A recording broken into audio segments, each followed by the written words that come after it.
Hey, Misty, what is up? Hey, how are you doing? I'm good. How are you? Um, I'm alive. Hey, that's better than the alternative.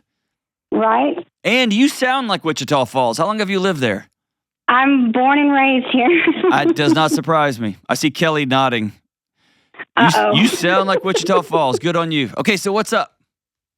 Oh, I just was wondering if you could help me with how long a relationship can continue when you live separate lives. I was gonna be mean. Can I be mean? Absolutely. That's like that's the most passive aggressive question I've been asked in a long time. Like what do you actually mean? We have separate lives, and it seems as if our relationship is kind of the recreation part. He does his thing, I do mine. He's career oriented. I've got multiple things going on, and I don't know. It just seems like at the end of the day, it's almost like a meet and greet kind of thing. Like, I don't know. It's like we're trauma bonded, so we can't seem to get around that. And I think that we trigger each other's issues, but at the same time, we're so codependent on just the safety net of knowing that they're at home. And that's basically what our relationship has come to be. You're on social media a lot, aren't you? You're No, using I all. don't actually do not do social media at all. I'm playing. No, you use all the right words. All the buzzwords these days. So you have a relationship. You're in one. Correct. And it's working exactly as y'all have designed it. The question is, do we want to have a different kind of relationship?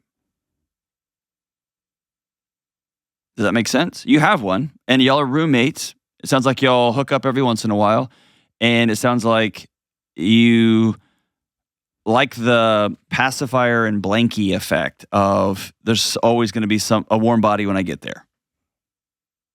And so you'll have a relationship. The choice is, do we want to build and do something different?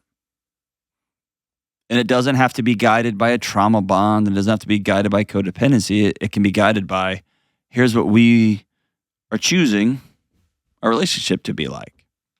And it takes both of you to make that choice. Makes sense. To complicate things, we met when we were 12, and we also have children together and 2 teenagers. I don't think. How does that complicate it? Because I've got his son and my daughter, and then our daughter together. And since the beginning, we've been together for over 12 years.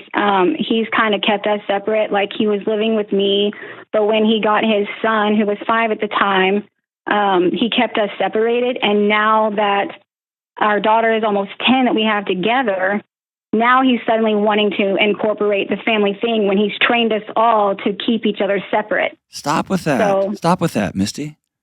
He hasn't trained y'all. He made a bad choice.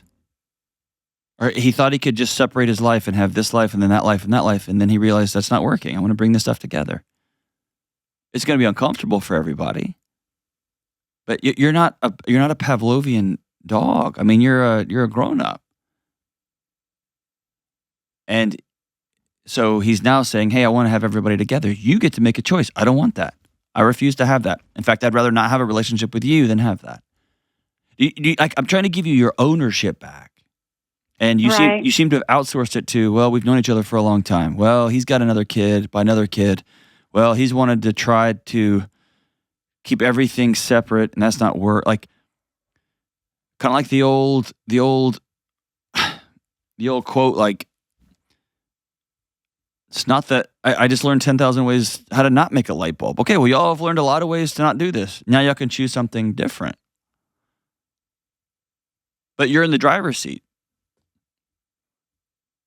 I just don't feel like I'm in the driver's seat. Sometimes I feel like I'm like one of his kids, like, oh, I did the dishes. Can we go to dinner? Or, oh, I did, like, I feel like I'm constantly like performing for, I guess, attention. Okay. Or for, I guess, my own insecurities, there we go. recognition or reassurance yeah. Oh, take full ownership. He's not physically or emotionally abusive, is he? Oh no, okay. Well, not physically. Okay. So Let me ask you, what do you get out of it? Like you're seeking happiness or safety or peace, not peace, but you're seeking some way. And it sounds like you've been seeking it by trying to perform, trying to be reassured. What does your body get from it? Stress. Okay. So can we agree it's not working? Absolutely. Okay. Close your eyes for me. Hmm.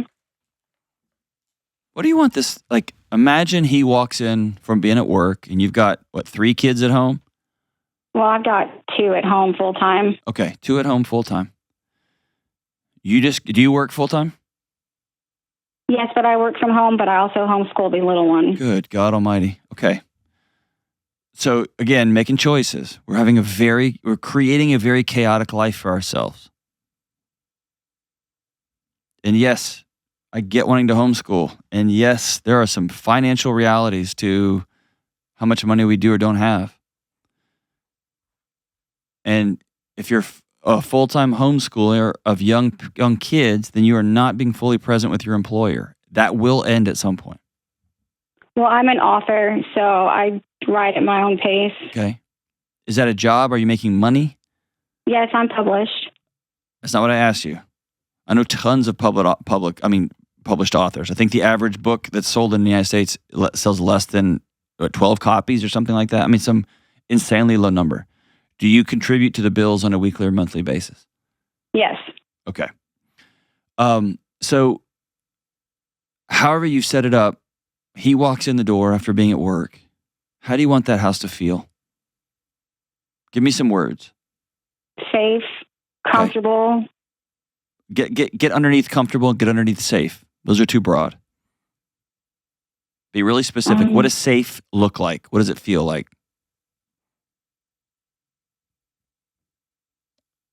Here's an example. No longer walking on eggshells, no longer fearing that abandonment, no longer feeling like I'm being graded based on the day that I had when he walks home or walks in the door.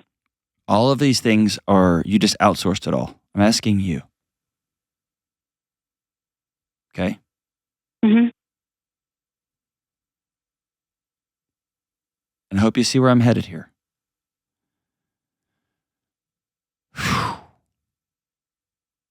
He walks in the door and he sees me and he just smiles. I can see it in his eyes. He's got big eye crinkles. And I'm in the middle of doing whatever it is I'm doing, and I put up a finger to say, hold on. And I finish what I'm doing, and he comes over and we just hug. And I feel his shoulders drop because I'm his safe place, and my shoulders drop, and the kids are barking and hollering, and we don't even care. And then I see him pick up both of the kids and makes weird noises or makes fart noises or whatever he does. I don't know what he does. And then he puts his forehead onto your forehead and he says, my God, I missed you today. How can I love you right this minute? And you say, well, first pick up your shoes. You always leave your shoes. And he laughs and goes, oh gosh, I forgot. I'll get my shoes. I'm gonna go change. That's safety. You get what I'm saying? Like, I want you to be that specific in your head. Because right now you're saying, well, if he doesn't do this and he doesn't do this, that's not helpful. I want you to decide, I'm not walking on eggshells in my house anymore. So what does that actually look like? That means that if I'm homeschooling kids and I'm working, I'm trying to produce 10 pages of writing every day, and I'm trying to produce little minds, that I'm going to sit down and say, hey, honey, every time you walk home, I feel like I'm getting graded, and I feel like I'm less than, and I want to be a teammate here. Can we have that conversation? That's different than, well, if you walk in and you would quit. You see what I'm saying? Right. I just feel like I am like an inconvenience, or I'm like an obligation. I sometimes feel like. Has he told you that, or is that a story you're telling yourself? His actions have basically said those things to me over the years. Give me an example of an action. I was in a good mood today until this, or, well, if it wasn't for this or that, like he always throws things from my past or our past problems like in my face. And it's like he can't forgive or forget those things. And I'm actually a cancer survivor. That's how my 2020 started. And ever since then, I just feel like that he kind of resents and blames me that we had to go through that, even though it's not like I did it on purpose. I mean, if he's truly saying, well, if it wasn't for your stupid cancer, we'd have this much money. Then well, it's not the money. It's the I guess it's almost like he's checked out because he's worried that it's almost like he's already grieved and lost me. And now I'm just stuck here like, oh, great, she didn't die. That's a story you're making up. Yes, he probably did peer over the edge and imagine his life with you gone, and he can't breathe. He's known you since he was 12. And he probably very obtusely has no idea how to sit down in front of his wife and say, I'm so scared I almost lost you. It's not an excuse, it's just reality. And then you've taken that, his inability to do that, and run with it. Oh, I'm just this. Oh, I'm just this. Oh, I want to encourage you, stop being a victim in your own home. If he says, well, I was having a great day until you did this, you can smile at him and say, I'm so sorry you're choosing to be in a bad mood. Because he's making a choice. Right. I always tell him if I have the power to control his mood, I would put him in a good mood more often. There you go. And then you go do the next right thing. But I would love what it would look like to say, hey, I almost died. We survived. We've had 2 kids. You've got a kid. I got a kid. We've got a 3rd kid. We've got all the stuff I'm writing. I'm trying to. I want to rebuild a whole new marriage. Would you be in? One where you can't wait to get home, and I can't wait to have you home, and one where we both collapse in bed, exhausted at the end of the day because we both went all in. Would you be in for that? And if he looks at you and says, I ain't doing that, then y'all have got deeper challenges that y'all need to get to. And if he looks at you and says, I don't know what that even means. If you tell him, I want to create a world where you can't wait to come home because I'm your safe place. And I want you to, I want to feel like I belong in my own house. I want to feel like I've got value and worth and purpose here. And I'm struggling with that right now. You're not blaming. You're not criticizing him. You're owning how your body feels. Could he play a role in that? Sure. But it's all about taking ownership. Missy, I'm going to send you a copy of Building a Non-Anxious Life. I want you to go through that book together. Go through it together and say, look, we can create this. We can create this home. Or we can just choose to fight and nag and complain and separate and all. We can just keep doing that. As you put, live separate lives. But y'all have a relationship.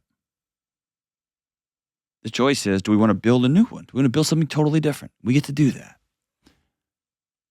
Or we're just going to keep doing this one until we beat all the life out of it and we make choices to move on.